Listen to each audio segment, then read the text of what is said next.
If we can just get the slides ready, I'll be happy to do it. And I'll be brief because we have a lot of wonderful cases, and everybody who has come here is going to show us after this their live cases essentially recorded. So I'm going to be quick about this.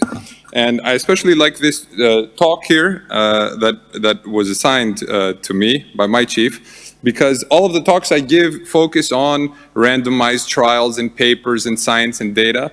And this is a nice talk because it's a discussion, and hopefully we'll have just a minute at the end that I can go quickly through this enough that we'll have a discussion. Because this is not science-based. So I have a picture, Dr. Maisano, here of you when you came to visit us teaching, right? Because this talk is about the roles of professionals on the heart team. So it's about the cardiac surgeon and the cardiologist and the anesthesiologist and everybody who's involved, the echocardiographer, the referring physician, the internist who takes care of the patient. But we like to not think that the roles are so defined that I'm going to do this and you're going to do that. And we like to see people who provide overlap, like Dr. Maisano does here. So part of this is based on the meetings, and I think one of the things that we have at IG is that we have a culture of collaboration, and that's why we've done well. And I think if you look at every center internationally, the other centers in Greece that do well, the centers throughout Europe and the US that do well, it's because of collaboration. Because you can sit down with your scrubs on or your tie on or whatever you're bringing to the table, and you can have these discussions.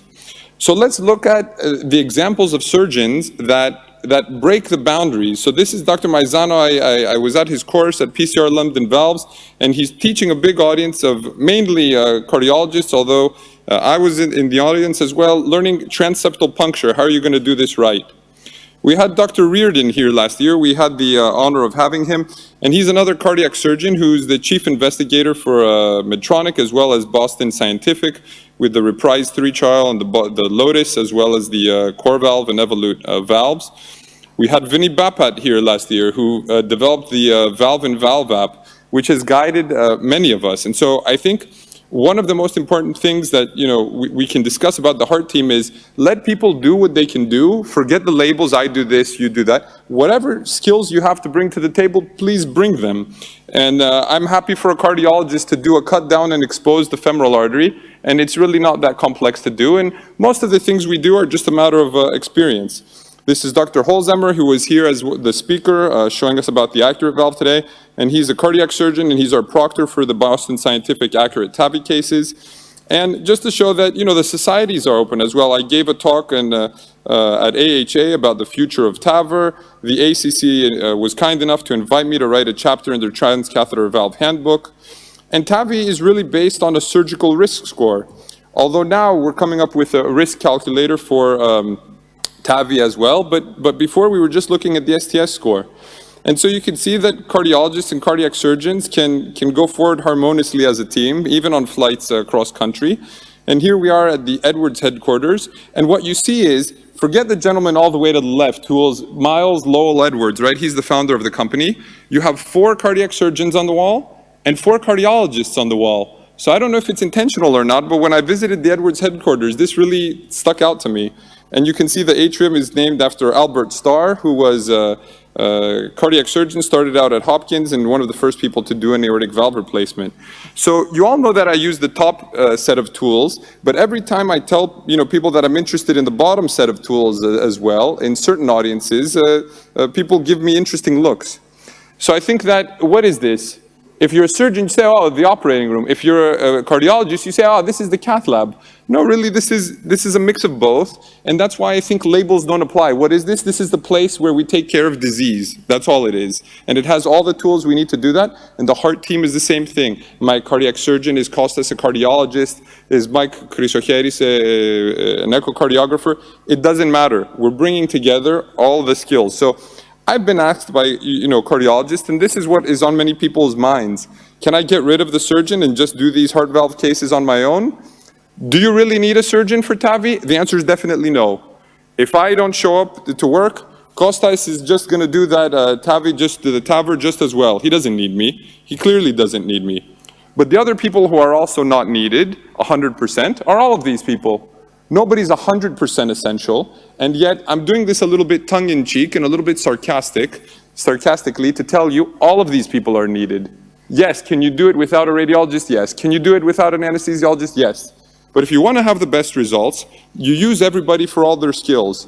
So what I have to tell you here is that I don't care about fancy titles. This is for the 18th century. These days, I think we care about skills and performance. And so what skills do you need, and what are you going to be performing?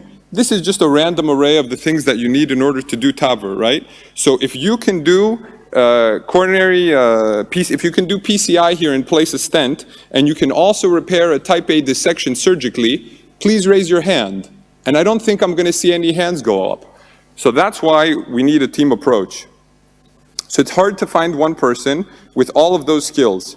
So this is a couple cases where you may consider that you want a surgeon in the room. When you're doing a transaortic TAVR with a J sternotomy, when things don't go as planned, aortic root rupture, when you have a TAVR valve that it doesn't expand properly. This valve expansion was limited by annular calcium, done at another center and sent to us.